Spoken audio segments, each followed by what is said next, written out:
Y le damos la bienvenida a don Martín.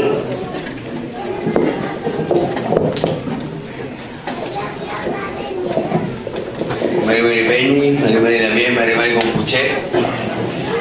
Mi nombre es Martín Correa, soy historiador. Vuelvo a Fredel, acá, que trabajé acá en la zona San Juan de la Costa. Recuperamos Huitrapulli, tengo grandes recuerdos de este lugar.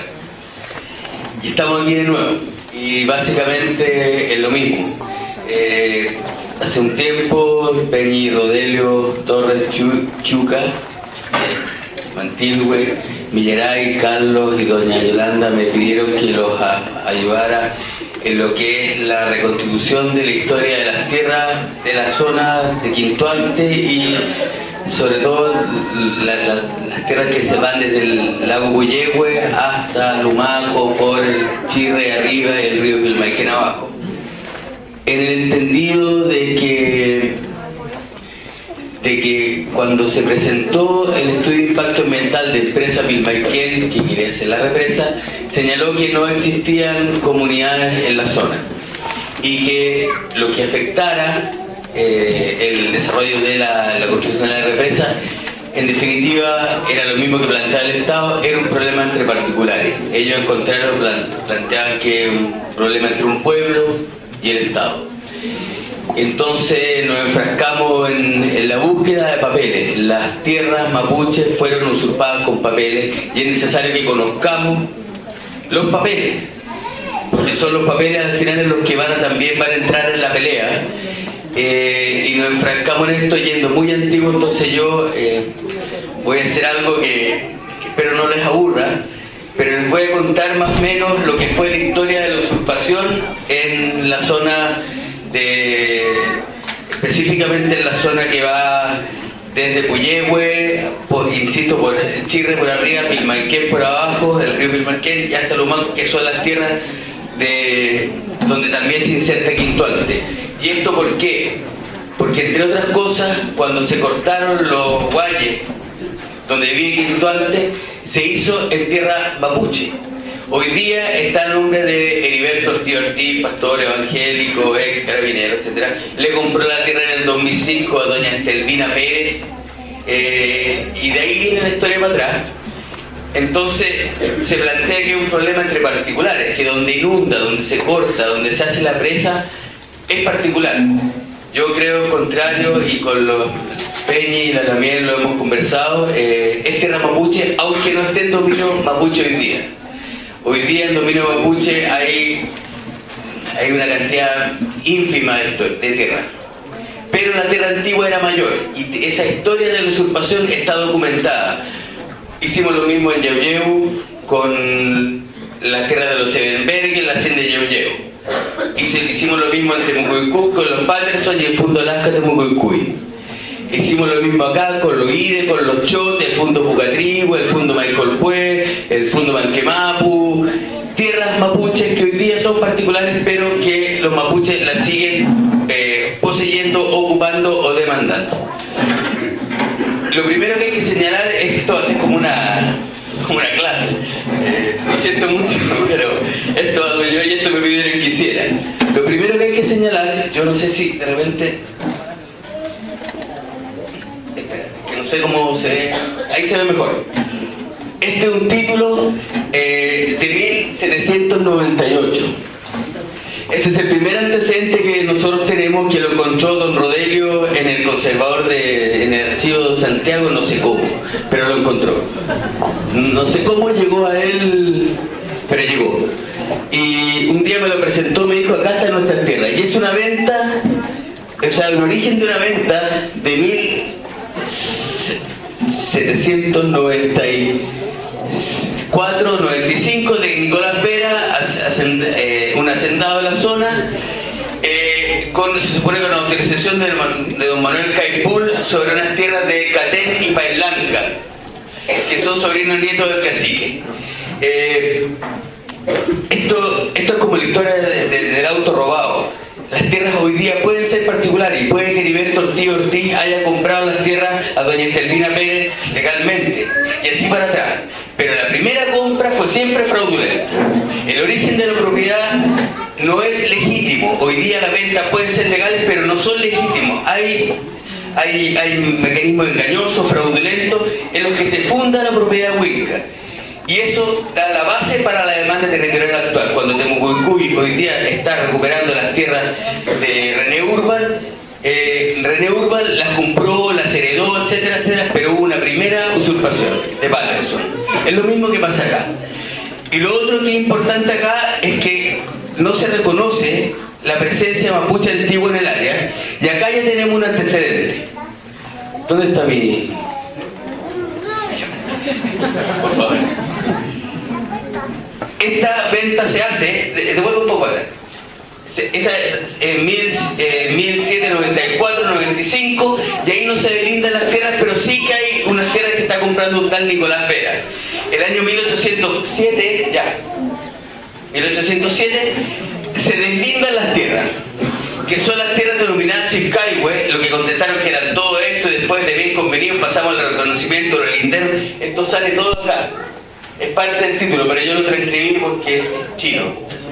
Los cuales son la entrada del oeste de San Juan Bolofco, lindero Luis Aburto, por el este termina dicho cochero una ceja de Monte Alto, por el norte el río nombrado Chirri y por el sur el río Pilmaiquén. O sea, las tierras de las comunidades del Roble, Caremallín, Maihue, en la zona. Esta venta luego no es válida. Sin embargo, nosotros lo tenemos que tomar como un antecedente de que ya hay un reconocimiento de una presencia mapuche en el área. Si hay un mapuche que está vendiendo, entre comillas, es porque era dueño. Y que un mapuche venda todo ese territorio cuando hay más mapuches viviendo en el área es una cosa que no se sostiene por sí misma. Y ahí está, en términos de papeles, una posesión antigua en el área. Aparte de lo que es la memoria histórica comunitaria y de lo que esto también forma parte. Luego, arriba sale, en la Unión, a 20 días del mes de abril de 1942, no es que yo vea, yo me lo aprendí. Así de fácil un no. Hay una venta, hay un pago que realiza Juan Manuel Queulo sobre una deuda que tenía otro peña de la zona, y dice: yo pago tu deuda y me quedo con parte y administro parte de lo que es tu territorio. Aquí lo importante es que primero está Juan Manuel Queulo, que es de la raíz de los Queulo, los actuales vivientes de la zona. Y lo que él inscribe como propio en el año 1842 ante el conservador de bienes raíces de la Unión, porque en el conservador de bienes raíces es donde se hace la usurpación, es el rincón o guape denominado Maihue, en presencia del expresado Juan Manuel Queulo, de varios indios de Lumango Maihue. Estando ahí se caminaron los linderos que encierran este terreno. Y ojo, los linderos son norte, sur y oeste el río Pilmaiquén. El norte, el estero Lumaco está juntado con el río Pilmaiquén, por el este una angostura que forma el río y estero nombrado, que sería como de 20 aras de ancho, en lo cual hay unos palos de pellín. A mí no me extrañaría que esos palos de pellín que están nombrados ahí son los mismos pellines que cortaron ahora. Estamos hablando de 1842. Y esa angostura que forma el río es el quiebre donde estaba Quinto antes. Eso era de los Queulo, entre otros. El de los antiguos Queulo. Bueno, dale. ¿Qué pasa? Aquí viene un salto grande, porque en realidad la usurpación que se produce territorial, si bien la invasión hispana fue horrenda, fue dolorosa, fue mortífera, se quedaron con muchas tierras, especialmente los llanos de Osorno y de Valdivia, la usurpación se produce con el Estado chileno. Y se produce a partir de la mal llamada pacificación de la Araucanía, que no es otra cosa que la ocupación militar de la Araucanía a sangre y balas. En ese momento, acá hay una maña que les quiero contar.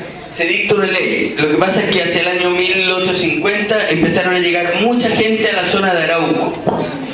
a la zona de Arauco que se empezaron, chilenos, que se empezaron a hacer gañanes, chilenos, que andaban escondidos de la justicia, se empezaron a ser dueños de la tierra y el Estado chileno dijo, esa tierra es nuestra, por tanto no se puede vender. No se puede enajenar, no se puede grabar, no se puede hipotecar y se dicta una ley de protección de las tierras indígenas de 1854.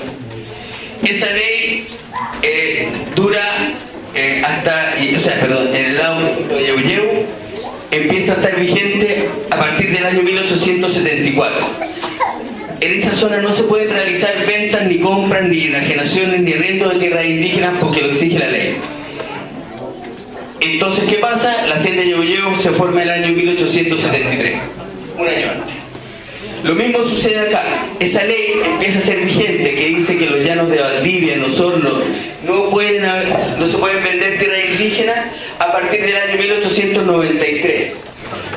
Como la voz se corre, como el ejército militar de la Araucanía ya ha ido avanzando, dicen, este es el momento de hacer unas tierras, si no nos hacemos dueños de las tierras ahora, dicen los huincas, no va a ser nunca. Y empiezan una serie de ventas, entre ellas, y más que ventas son hipotecas, embargo y pagos de deuda. Y funcionaba, esto no lo digo yo, esto lo dice la memoria del Ministerio de Tierra y Colonización, del protector de indígenas Barrientos. Y se presta una cantidad determinada de dinero a un mapuche a cambio de que ponga como aval las tierras. Y es Juan Manuel Queulo quien es hipotecado por Jacinto Carballo el Fondo Maihue en 1892. Lo pongo como ejemplo y pongo el título ahí porque es necesario tener los títulos y los papeles en la mano también. Esos son los papeles. Luego un largo trabajo de búsqueda en las notarías, ahí están. Y están todos. Y no solo es ahí, si ustedes ven ahí, está el predio Guape, el predio Lumaco, el predio Maihue. Norte, sur y oeste, el río Pilmaiquén, el este, el terreno Lumaco y terrenos de los Guanulef. Juan Manuel Queulo, y quien compra, Ruperto Chuane. Año 1887, o sea, antes de 1893.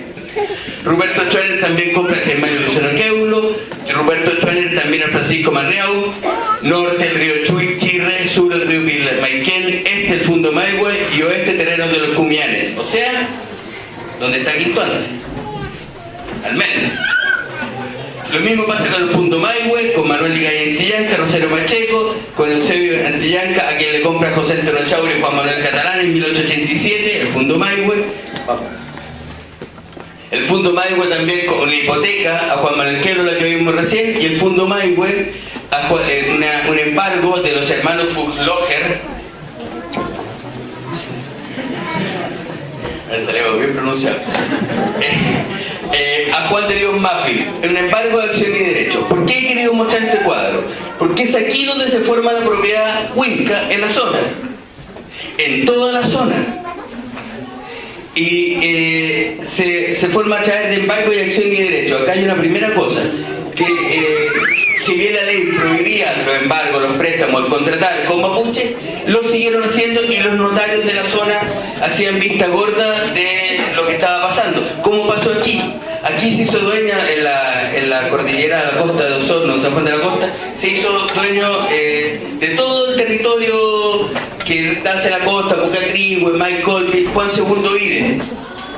Y su hermano era Modesto Ide, que era el notario de acá.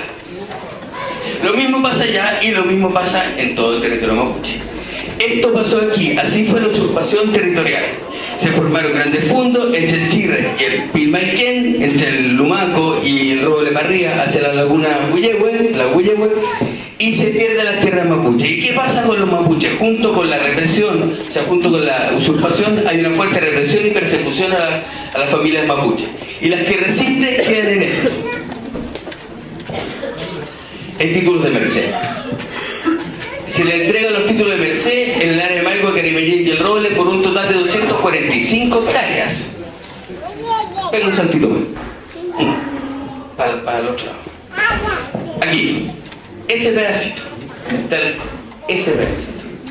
Está el río Chirre de arriba, el río Pilmaiquén acá, abajo, ahí está Quinto Antes, y quedan separados de lo que es el lugar donde vive Quinto Antes.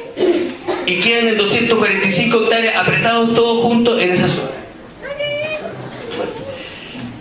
Y todo esto, ¿cuándo ocurre? El año 1913, 1917, 1913, 1913 y 1913. O sea, cuando la propiedad huinca ya está constituida, cuando el latifundio ya llegó y llegó para quedarse. Y por eso se llama reducciones, porque es la tierra reducida. Se llaman títulos de merced. Y una merced no es otra cosa que un regalo. No hay un reconocimiento de una posesión antigua en el tiempo. Se llaman reservas también. ¿Y por qué se llaman reservas? Porque es lo que el Estado reservó de toda la repartija de tierra a los grandes latifundistas, se lo reservó a los mapuches. Título de Juan de Dios Mafil, pues Germán Queulo, Pedro Mafil Antriao, Vicente Corbalán y José María Enchil en El Roble y en Maihue. Ahí está la familia. Este es parte del trabajo que hicimos también para demostrar que las familias actuales son herederas de los antiguos asignatarios de los títulos. Pero es una tierra mínima y una tierra alejada de Quintuante.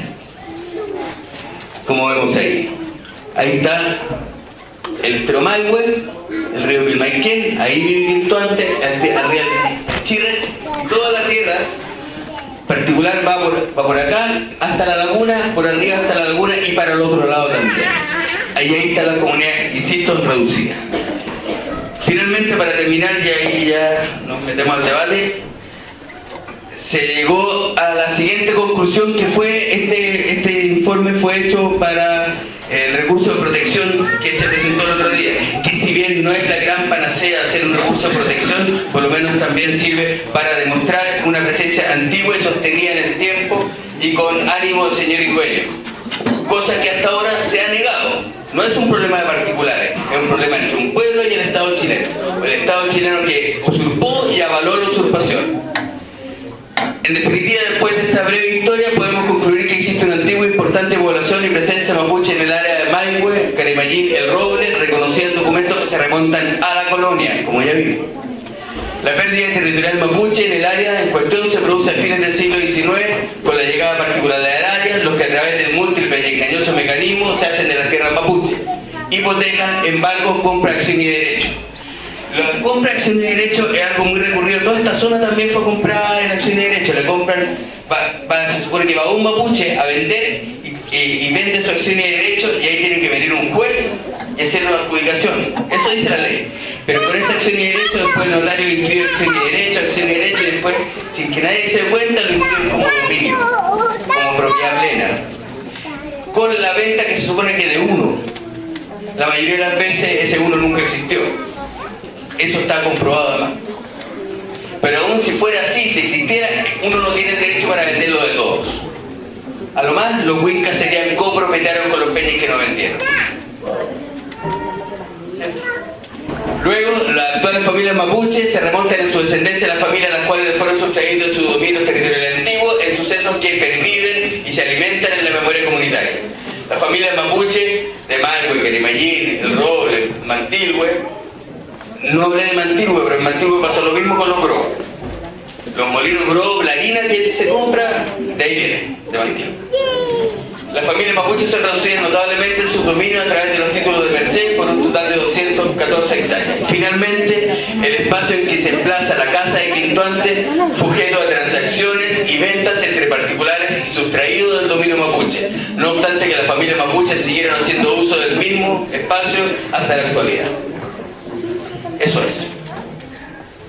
Gracias. Chao.